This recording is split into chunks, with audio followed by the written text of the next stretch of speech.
Hector Rodriguez was the only one who had the balls to tell me. What's up, mom and dad? Hope you guys are doing well at home, watching the videos. Thanks for all the support. I love you guys, but welcome back to Classic Call of Duty News. I say classic because this happens a lot. You guys had to know it was going to be a talking point, right?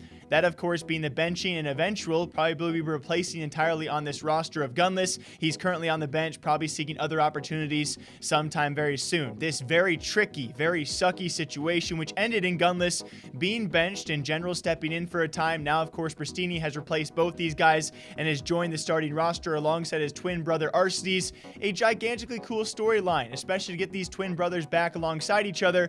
But that does not mean someone didn't suffer throughout this process. Unfortunately enough, we did know right away that Gunless was not told by any teammates, by any staff, by any management inside the NRG Foundation. He found out, has actually confirmed himself, he found out from other players, and likely from Twitter as well, CDL Intel, that he was benched. Not from anyone inside his foundation, but from a third-party source of other pro players.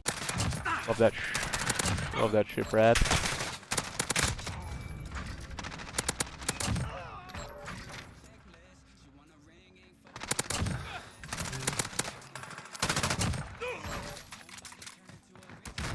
I mean, like, Hex wasn't even, like, the first, like, kind of, like, Hex was the first person to tell me on the organization. I kind of learned from, like, other pros what was happening to me before anything happened. For sure I already said that.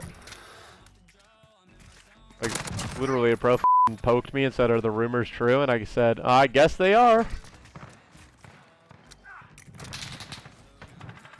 And then Hector, like, I don't know, like a week ago, literally finally said, "Yo," and told me the news. And this is not me trying to target Chicago, simply pointing out a sucky situation when it does happen. This will continue to happen inside Call of Duty and other esports. Guys, look back a week. We've already seen this again with Optic Pac-Man. You know what they did to that dude?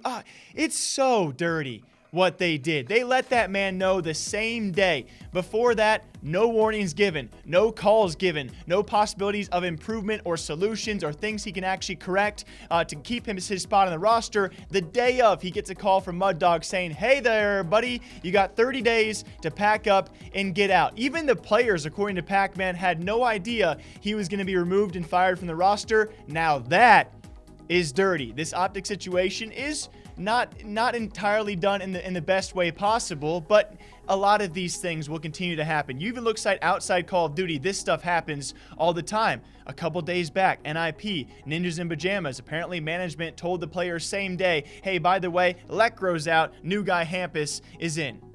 So to give you guys all preface, this will continue to happen, and when it does, I'll break it down so we can maybe try and correct it, understand why it's not necessarily, always the organization's fault or always the player's fault, and it is a very tricky situation, especially because given what we have heard from behind the scenes, this is a tricky case. Besides all of that, Hector Rodriguez taking to Twitter to, of course, thank Gunless throughout this difficult process, which I really do like this professionalism. A lot of CEOs out there, or owners, or whatever you want to call Hector as his role right now, would fail to do this. And so he did take the Twitter to thank him at the very least, and Gunless's reply says a lot. As he replied, "Thank you, Hector. I appreciate you being the only one to actually have the balls to tell me what was happening to me, because that's all I really wanted. Hopefully we can run it back another time, because it was an absolute pleasure to play under you." And this is where I feel for the organization. From what we have heard, it was actually Arstides living with Gunless for the time, and around the surrounding days of all of this going on, Arstides was moving out. I think we now know for obvious reasons, and that during that same time, it was when Gunless found out from other sources he was being benched on the roster.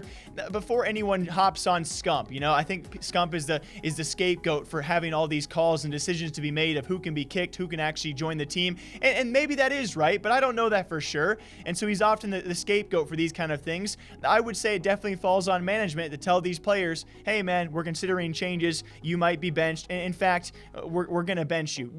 I would expect a warning, but warnings don't always happen in professional esports. I especially feel for a guy like Arstides, because some people might hop on him the fact he lived with Gunless and his own brother was replacing Gunless and he couldn't say a thing. You got to imagine yourself. Imagine you're in his shoes. how awkward that confrontation could be and how easy it would be to simply avoid it and wait for management to deal with the situation.